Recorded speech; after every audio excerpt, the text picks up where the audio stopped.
Long era ago, in India lived a boy named Eklavya, son of tribal chief in the forest of Kingdom Hastinapur. Eklavya was brave and handsome boy who was loved by all. His father saw that something was troubling him. Many times he saw his son lost in deep thought and other boys used to play and hunt for pleasure. One day father asked his son, "Why are you so unhappy? Why don't you play with your friends?" "I want to be an archer. I want to be a disciple of the great Guru Dronacharya, the greatest tutor of archery in Hastinapur. His Gurukul is a magical place where ordinary boys are turned into mighty warriors." He replied, "I know that we belong to the hunting tribe, but I want to be a warrior, father, not a mere hunter. So please allow me to leave home and become the disciple of Dronacharya." He added his father knew it not going to be easy for him, but he didn't want to refuse the only wish of his son. So, father gave his blessings. Eklavya set on his way to reach part of forest where Drona taught the princes of Hastinapur. When boy reached Drona's Gurukul and saw it was consisted of several huts surrounded by tree sand and archery yard. There he saw a man standing near a tree busy instructing a boy. Though Eklavya had never seen Drona before, he put his guess at work. He went near Drona and bowed. The sage was surprised to see a strange boy addressing him. "Who are you?" he asked. "Dronacharya, I am Eklavya, son of the tribal chief in the western part of the forests of Hastinapura," Eklavya replied. "Please accept me as your disciple and teach me the wonderful art of archery." Drona sighed. "Eklavya, if you are a tribal hunter, you must be a Shudra, the lowest social community according to the Vedic caste system. I am a Brahmin, the highest caste in the kingdom. I cannot teach a Shudra boy," he said. The innocent tribal boy was deeply hurt by Drona's refusal to teach him. "It's not fair," he thought miserably. "God has given knowledge to all, but man alone differentiates his kind."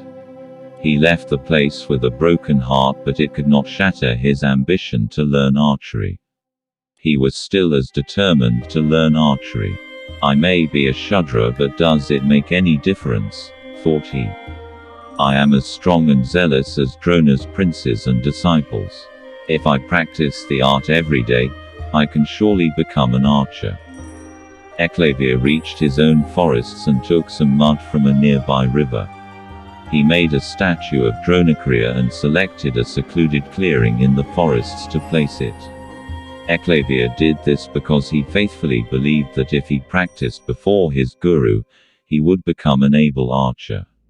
Thus, though his guru shunned him, he still held him in high esteem and thought of him as his guru. Day after day, he took his bow and arrow, worshipped the statue of Drona and started practice. In time, faith, courage and perseverance transformed Eklavya the mere tribal hunter into Eklavya the extraordinary archer. One day while Eklavya is practicing, he hears a dog barking. At first the boy ignored the dog, but continuous disturbance in his practice angered him. He stopped his practice and went towards the place where the dog was barking. Before the dog could shut up or get out of the way, Eklavya fired several arrows in rapid succession to fill the dog's mouth without injuring it. As a result, it roamed the forests with its mouth opened. As fate would have it, that day, Drona was instructing Prince about some finer points of archery by making them learn in the real-life condition of the open jungle. As they were busy practicing, they suddenly chanced upon the stuffed dog, and wonder who could have pulled off such a feat of archery. Drona was amazed too. "Such an excellent aim can only come from a mighty archer," he exclaimed. He told the Pandavas that if somebody was such a good archer, then he surely needed to be met.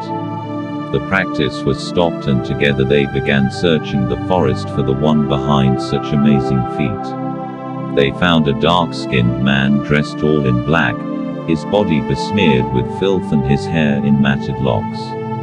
It was Eclavia. Dronacharya went up to him. Drona said, "Your aim is truly remarkable.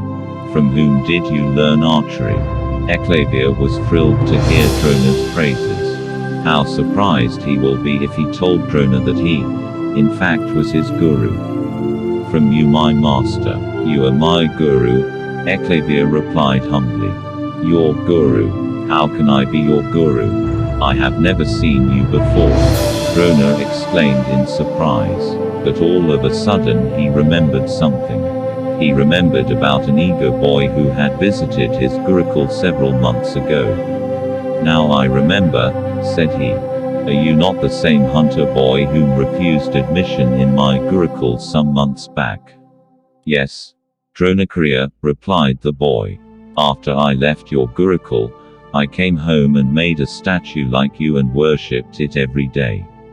I practiced before your image. You refused to teach me, but your statue did not.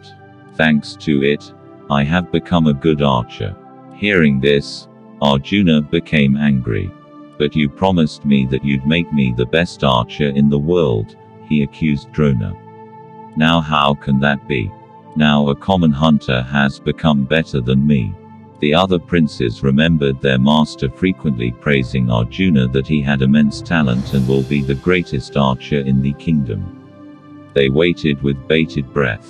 What will their teacher do now? Unable to answer Arjuna's question, Drona remained silent. The sage too was upset that his promise to Prince Arjuna was not going to be fulfilled. He was also angry with Eclavia for disobeying him. So the sage planned to punish Eclavia. "Where is your guru Dakshina? You have to give me a gift for your training," the sage demanded.